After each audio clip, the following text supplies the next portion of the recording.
Ada kami. Sebelumnya, terima kasih.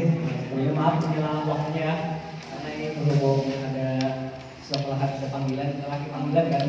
Ini pulang balik ke sekolah kemudian ke kampus. Nah, jadi ada tadi di telepon oleh atasan saya yang harus dikerjakan. Jadi sedikit waktunya saya potong.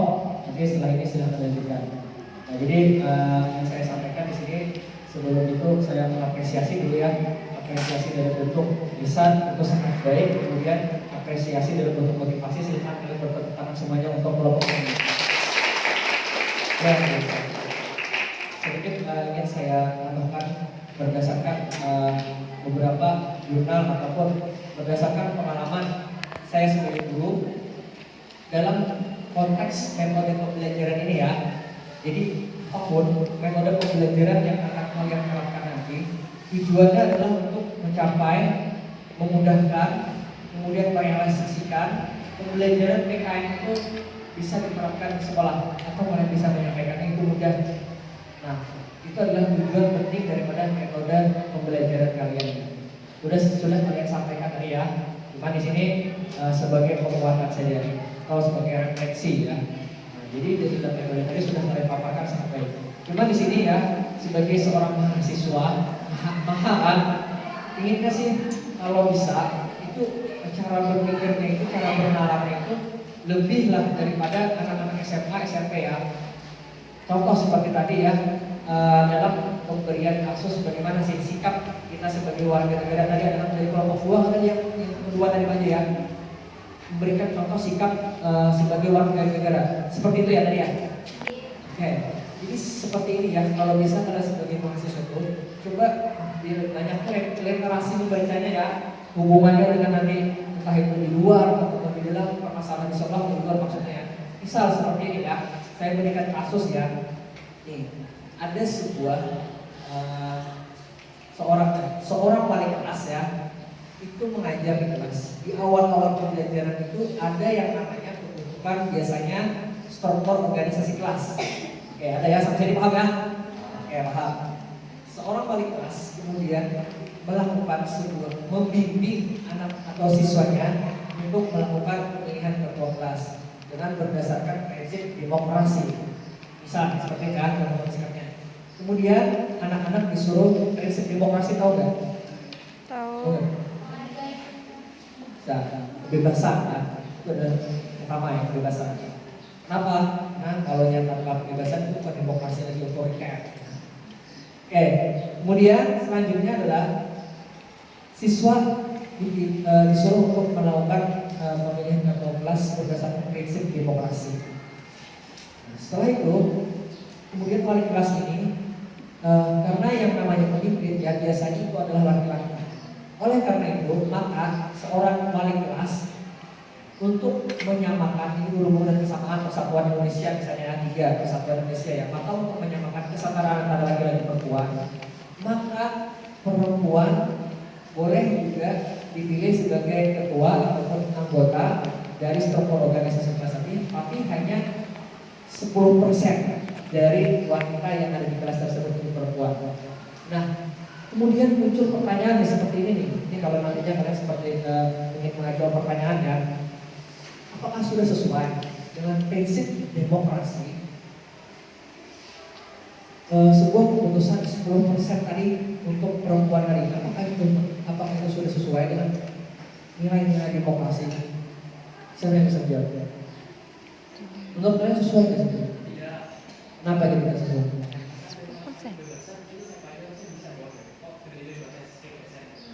Nah, seperti itu ya. Jadi itu adalah memantik kalian supaya cara berpikir kalian itu lebih luas. Kalau hanya berpikir misalnya satu Tuhan masa kita menghargai orang yang sedang berbedah, kemudian apalagi kita harus berbagi dengan teman-teman, sila kedua ya misalnya, atau sila kelima ya, ada sosial. Itu kan SMA pun sudah sering kita membahas seperti itu ya. Nah, jadi kalau ingin mengajukan sebuah pertanyaan atau kasus-kasus yang buatlah kasus yang membuat kalian itu berpikir bernalarnya di jalan. Nah, mungkin ini sebagai pemantik ke depannya supaya lebih bangkit lah cara berpikir argumen kalian.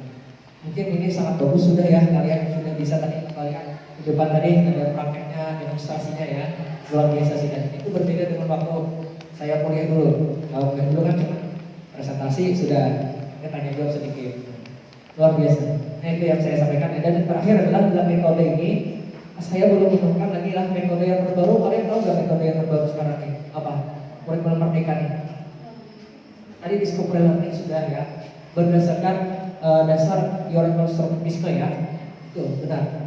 Kemudian dari dasar Eurokonstruktivisme itu ada kurikulum Merdeka, kemudian ada lagi bukan model, metode yang baru. Sudah mendengar belum? Belum. Nah, literasinya ya. Apa sebenarnya? Itu yang kalian sebutkan itu di waktu saya kuliah dulu, discovery learning, PBL, lagi. TGTL, picture itu semuanya sudah di 2010, bahkan di 2000 sebelumnya sudah. Sekarang yang terbaru, kenapa jadi harus update supaya kalian itu bisa memenuhi kebutuhan siswa. Apa? Metode berdiferensiasi. Metode berdiferensiasi itu adalah metode bagaimana kita membantu siswa mengembangkan potensi, minat, ataupun bakat siswa.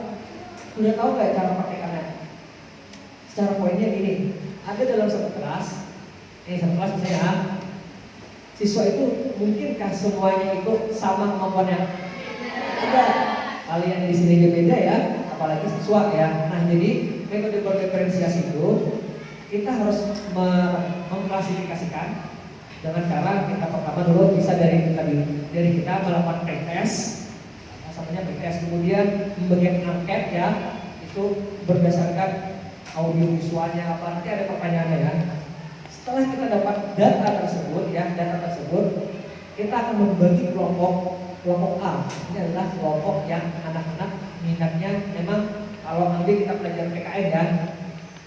Kalau level 1 sampai 10 ini levelnya yang A ini 9. Kemudian yang B levelnya 7. Yang levelnya C adalah levelnya 4. Dia sama sekali gak paham arti konsep PKN itu. Ditanya dia, misalnya ada di kelas itu ada, kamu coba hafalkan sila pertama sampai 5. Dia udah paham. Itu adalah masuk kategori C ya.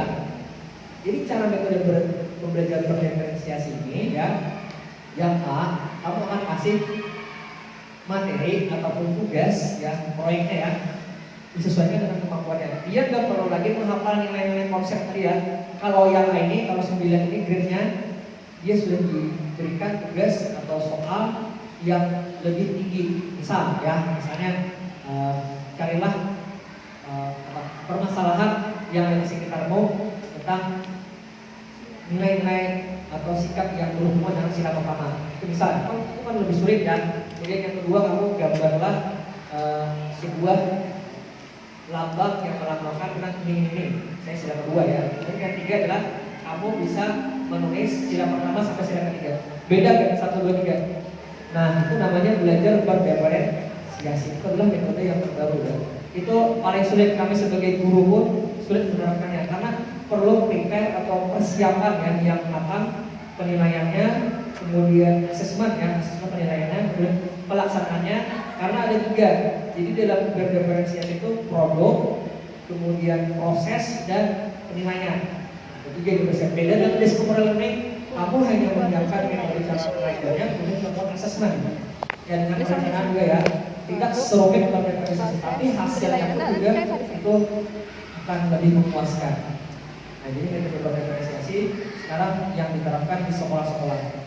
Jadi belum pernah coba lagi untuk memahami, belum pernah mendengar lagi lah. Pernah tapi belum mendalami gitu ya.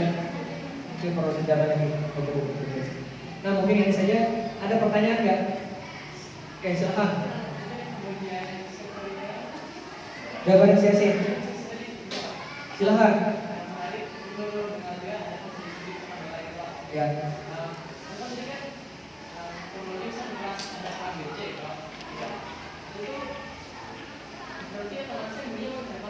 Iya. Ya. Terus kan metode pembelajaran ini tujuannya untuk membuat siswa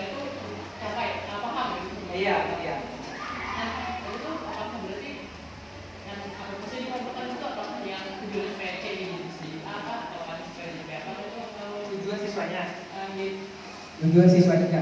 Nah, jadi ya metode berdiferensiasi ini kita dalam tujuan pembelajaran itu tidak memaksakan siswa harus misalnya di level 9 tadi ya, kamu harus level 20, enggak. Ya, jadi kamu misalnya yang di level A, kamu kasih kemampuannya yang kamu berikan, dia menyesuaikan saja. Kalau memang dia mampu di level 12, dari 9 ke 12, oke, that's fine. Nggak apa-apa, jangan dipaksakan untuk ke level 15. Jadi tujuan berdiferensiasi ini bagaimana dia bisa menggali potensi bakatnya sesuai dengan maksimal kemampuannya. Jadi jangan dipaksakan yang C ini level 5 tadi Bapak katakan kan, kamu harus level 9 ya. Tapi seberapa besar kamu dapatkannya, itulah dia gali potensi. Karena kan di level C ini kamu tidak bisa mengatakan bodoh, karena di kelas saya di level C ini ya, dia matematiknya nggak suka. Tapi ketika disuruh SBDP, dia bisa bikin komik Naruto persis sama. Nah, jadi ketika persis sama tuh, yang matematika tadi malah matematika tadi yang kalau dia belajar SBDP ya, dia nggak bisa. Jadi itu poinnya kamu tidak ada batasan, tidak ada maksimalnya. Seberapa besar sih kemampuan dia dalam mengembangkan potensinya itu saja. Jadi dia ditarget kamu harus level 12 ya. Oke, gimana, paham? Ya, jadi kamu prakteknya nanti coba aja. Itu yang bikin susah itu guru. Muridnya enak, tapi guru yang jadi katanya program merdeka ya, tapi gurunya kan merdeka, susah gurunya. Repot gurunya ya. Kamu kan di dalam satu kelas biasanya menyiapkan discover learning hanya dalam satu metode. Sekarang dengan metode berdiferensiasi kamu ada 3 yang kamu siapkan. Prosesnya, produknya, dan penilaiannya. It's very difficult. Oke, ini saja ya. Ada pertanyaan lagi? Silahkan. Mengenai yang berdiferensiasi tadi, Ya. nah itu orang udah tahu juga belum tahu terlalu dalam gitu. Iya, Nah, iya. kemarin untuk pakai SD itu yang pertanyaan itu kan kata tadi pemetaannya yang pasangnya yang A, B, C gitu Pak. Itu tuh berarti pemetaannya tuh sesuai yang A digabung yang A atau pemetaannya tuh di heterogen digabung gitu Pak? Karena Enggak. belajarnya juga menyesuaikan gurunya kan? Iya. Nah, jadi kalau yang berdiferensiasi ini bagaimana cara mengelompokkan itu berdasarkan kan kita yang pertama tuh ada analisis kebutuhan siswa. Analisis kebutuhan siswa itu hubungannya dengan gaya belajarnya, kemudian kemampuannya dibuktikan dengan pretest. Tes itu dengan kemampuannya, kemudian gaya belajarnya itu dia nanti akan diberikan angket. Itu dia itu suka belajarnya apakah kamu suka dengan belajar video, apakah kamu suka dengan belajar suara. Kemudian selain daripada memberikan angket tadi, kita juga menganalisa. Kita kan sebagai guru bisa tahu kamu belajarnya sukanya ini anaknya kalau yang belajar visual dia tertarik gitu.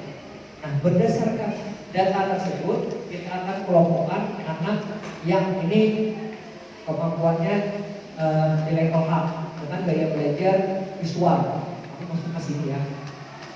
Kamu di B, kamu kemampuan kamu secara pretest tadi ya yang sudah melakukan hasilnya menunjukkan nilainya 6 dan gaya belajar kamu berdasarkan data angket tadi dan penilaian berapa, kamu ini masuknya di B. Kamu nggak paham konsep lagi, tapi paling tidak kamu paham dengan materi ini, tapi paham konsepnya belum terlalu dalam. Nah, itu masuk B. Kamu masuk C, kamu sangat tidak paham dengan materi ataupun konsep daripada PKN ini. Jadi ada analisis kebutuhan siswa, kemudian pemetaan gaya belajarnya. Nah, itu yang akan menjadi data kita untuk membuat metode berdiferensiasi tadi. Ya Pak? Ya, kamu kalau secara teori bingung, saya juga bingung pertama-tama ya. Terus setelah mempraktekkan, perlahan-lahan paham. Tapi ya gurunya yang jadi repot ya. Mudah-mudahan dengan kerepotan itu bisa menuntut murid kita lebih pintar, lebih cerdas. Ya. Ada pertanyaan?